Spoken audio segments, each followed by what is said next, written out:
So the next section is about solving absolute value equations.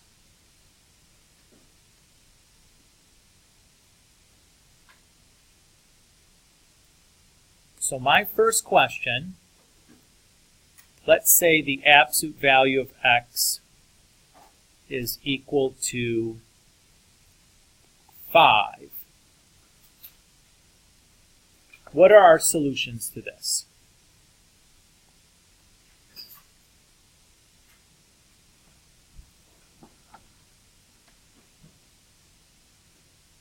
This should be easy, right? Absolute value of x is equal to 5. What does x have to be? Okay, x could be 5, or it could be negative 5. Everybody okay with that idea? What if I have the absolute value of x equals 0? What is the solution to this? Just 0, right? What if I have the absolute value of x equals negative 3? What's the solution to this? Good. Not possible. There is no solution to this. Why is it not possible? Exactly. An absolute value can never give you a negative answer. So that is impossible. So we're going to have to be a little bit careful in this situation of solving absolute values, because we can have 2 solutions, we can have 1 solution, or we can have 0 solutions.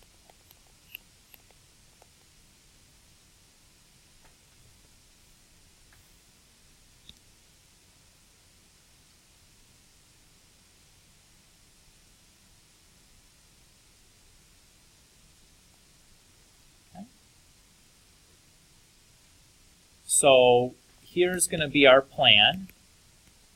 Step 1 is to isolate the absolute value. And we'll do an example of exactly what I mean by isolate and everything here.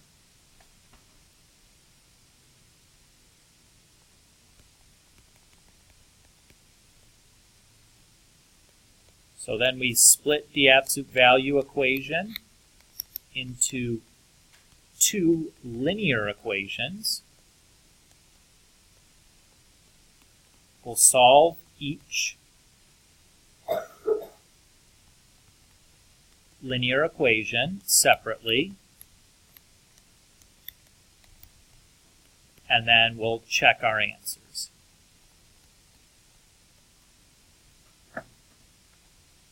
Again, we'll do examples of this, and I'll be specific and give you specific examples of like what we mean on each of these steps. But this is going to be our plan for how to solve an absolute value equation. And I'll be specific about how exactly we're doing this, splitting the absolute value equation into 2 linear equations, and all of that in just a moment when we do a specific example. But I think it's helpful to kind of give an outline of what we're trying to accomplish and what our steps are before we go and start seeing examples.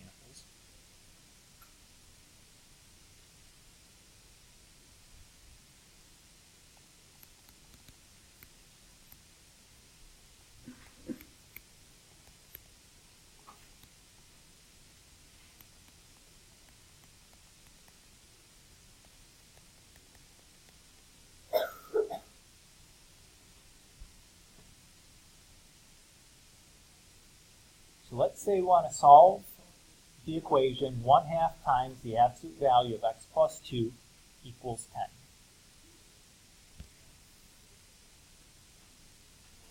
So my first step says to isolate the absolute value. If I look at my equation, I have something attached to the absolute value that I need to get rid of in order to get the absolute value part by itself. Does everybody see that? How am I going to get rid of that 1/2 out front? Algebraically, how would I move that to the other side? Excellent. So, since the 1/2 is being multiplied to the absolute value, to undo that, we can divide by 1/2, or easier, we can multiply by the reciprocal. So I'm going to multiply both sides of this equation by 2. When I do that, when I multiply the fractions, the 2's cancel, and I'm left with just 1, or usually we write that as nothing, and then 10 times 2 is 20. Yes, sir?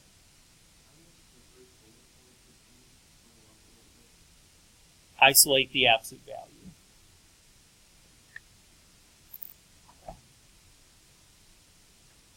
So can everybody agree that the absolute value is the only thing on one side of our equation? So we're done with step 1.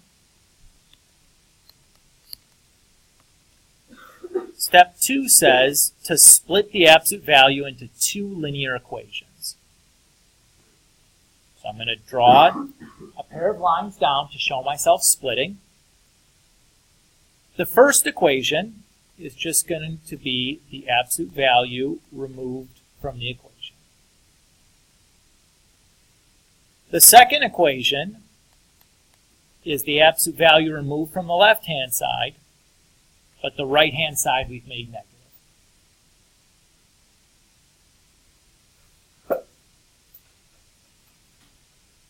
Okay? So now I have 2 linear equations. I'm going to solve each of these 2 linear equations separately. To solve x plus 2 equals 20, what would I do first? Minus 2 from both sides.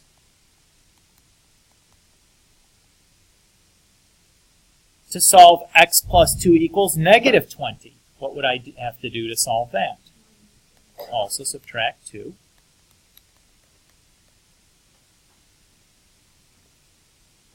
So that's step 3. We're done. The last step then is to check. So to do that, I'm going to take the original equation and I'm going to plug in my answer for x and make sure that I get 10. And I'm going to do that in both instances. Notice that I write a question mark over the equal sign when I'm checking because I don't know that these 2 things are equal. I'm literally checking. That's why I'm putting the question mark there. So 18 plus 2 is 20. And the absolute value of 20 is 20. And half of 20 is 10. So that checks out.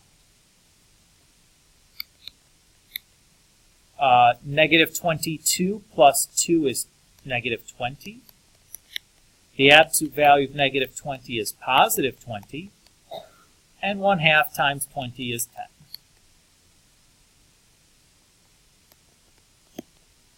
So I have 2 answers. I have positive 18 and negative 22.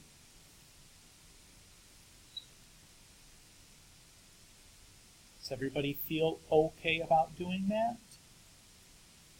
Okay. Let's do another example.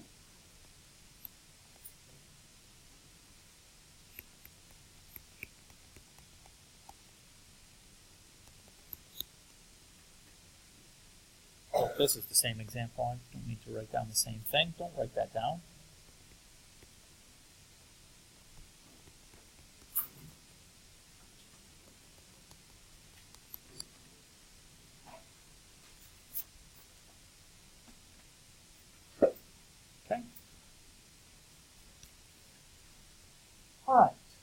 So let's say we have negative 2 times the absolute value of 3x minus 6 plus 5 equals 1. What does step 1 say I should do? Good, get the absolute value by itself. To do that, what would I want to do first? I would do something before. I wouldn't worry about the negative 2 first. I would subtract the 5 from both sides. Everybody okay with that? Now you could deal with the negative 2 first, but it's much easier to get rid of the addition and subtraction before you deal with the multiplication and division. Okay?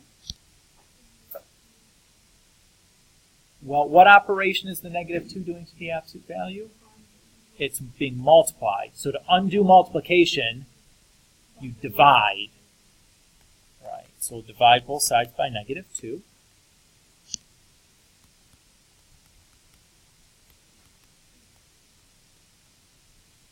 So I have the absolute value of 3x minus 6 equals 2.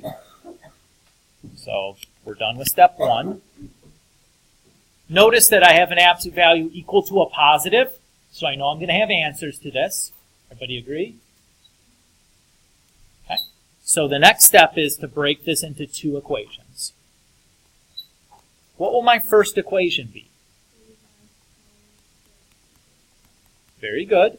The exact same equation, just without the absolute value. And the second equation? Excellent. Exact same left-hand side, but the right-hand side is now negative. So again, when we talk, I say left-hand side, right-hand side of the equal sign is what I mean when I say that. Usually that's pretty intuitive, right? Okay, that's step 2. That's easy. Next step is to solve each of these equations. So to solve 3x minus 6 equals 2, what should I do first? Add 6. Good. And then what should I do next? Divide by 3. And we get x is 8/3. All right. For the next equation, what should I do first? Okay. And that gives me 3x equals 4. And then what? Excellent. Divide by 3.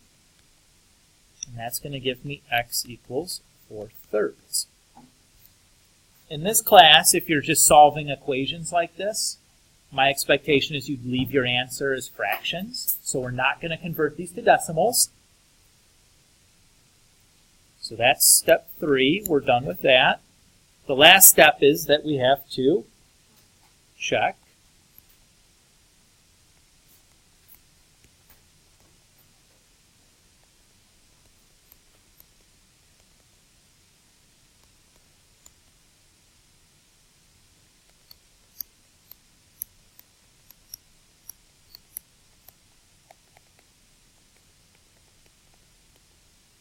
Let's use our calculator to check this. The fractions are kind of a pain.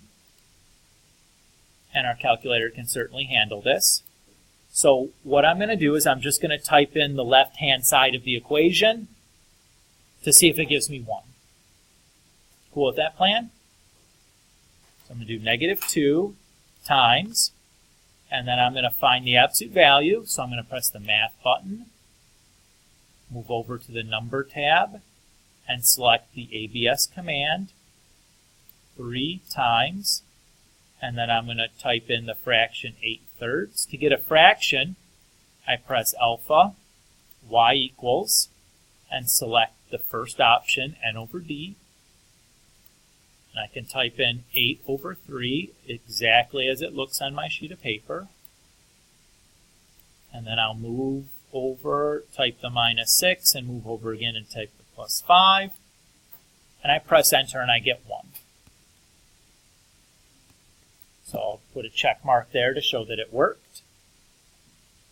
Now I'm going to type in the other one. Notice the other equation that I'm going to type in is almost identical to this one. Do you guys see that? What's the only difference? I have a 4 here instead of an 8, right? So it would be easier for me, rather than typing this in all over again, could I just get the previous line and change it from a 8 to a 4? Yeah, that's much easier. So to do that, if I press second and then the enter button, it'll give me the last thing I typed in. And then I can just scroll back and to where the 8 is and type a 4 there instead. And now I'll just press enter. And that one worked. So this one also has 2 answers, 8/3 and 4/3. How's that for a neat calculator trick? It's a pretty good one. Let's do one last example, and then I think you guys are probably good.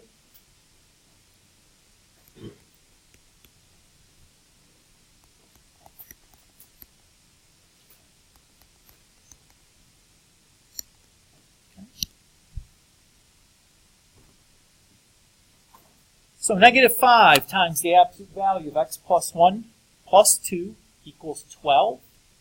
First thing you'd want to do is get the absolute value by itself. To do that, I subtract 2 from both sides to start.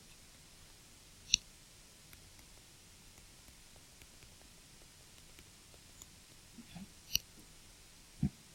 What next? Good. Divide by negative 5.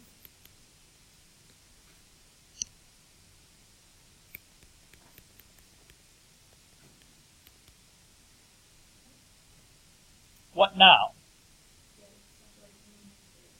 Okay.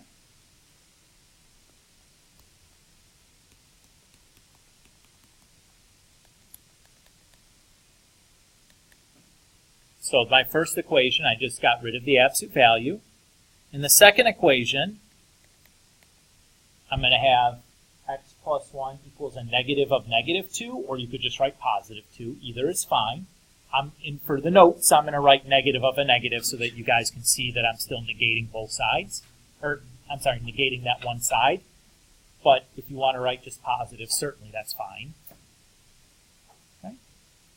So to solve then, I'll subtract 1 from both sides. And I get x equals negative 3. And I'll subtract 1 from both sides. And there I'll get x equals positive 1. So to check this, I'm going to do that.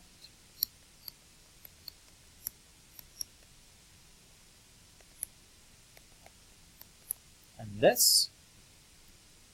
So negative 3 plus 1 is negative 2. The absolute value of negative 2 is positive 2. Negative 10 times 2 is positive 2. I'm sorry. Negative 10 times positive 2 is... Negative 5 times positive 2 is negative 10. And negative 10 plus positive 2 is negative 8, which is not 12. Okay? So what does that tell us about negative 3? It's not a solution. So this has a special name when this happens. We didn't make any mistakes in solving, but if you get an answer for these absolute value questions that is an apparent solution but doesn't actually check out, this is called an extraneous solution. What word do you see in extraneous? Extra. It's like an extra one that doesn't really count. Okay? We'll do the same thing over here. So 1 plus 1 is 2. The absolute value of 2 is 2. And 2 times negative 5 is negative 10. And I also get the same problem there. So I have another extraneous solution. Since both answers are extraneous, I have no solution left. Elena? No, you could have just one work and the other might not. Everybody okay with this? Did anybody notice something along the way that could have shortened this problem up? Let me point something out to you. At this step, what do you notice? An absolute value equaling a negative, right? Immediately right here, you can say no solution and stop. If you see an absolute value by itself equal to a negative, there is no solution to that. You could stop. Notice that though if we don't make that observation, if we go and try to solve this the rest of the way, we still end up with the same answer, right? However, if you're not checking your answers, you would get that wrong. you would say there would be two solutions when there is really no solution. So you do need to make sure you're checking, because if you miss that, the absolute value is equal to a negative, should be giving me no solution. If you miss that observation, you would get this problem wrong if you weren't checking. Okay. For next time, what I'd like for you guys to do is numbers 5 through 16, and the directions ask you to graph your solutions. I don't want you to do that. Skip the graphing parts.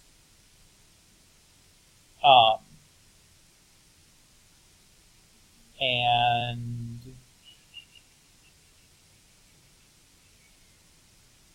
I don't like any of those. I would like you to do 23 and 24.